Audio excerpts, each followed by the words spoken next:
Hello रव्या, अरे लय अवघड झाले राव. माझ्या बायकोचं कुठेतरी लपडे असंच वाटतंय मला आता. काय करू मला सुचतच नाही राव. नंतर फोन करतो.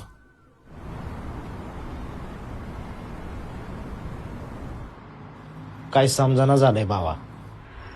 हे बघ योग्य, अरे बायका सुरुवातीला नाहीच म्हणत असतात, पण हळूहळू आहे ना सगळं बरोबर होत. तू आहे ना, मी सांगतो तेवढं कर. एकदा बेडरूम मध्ये गेला ना, बायकोला डायरेक्ट पाठीमागून मिठी मारायची, सगळं व्यवस्थित होते.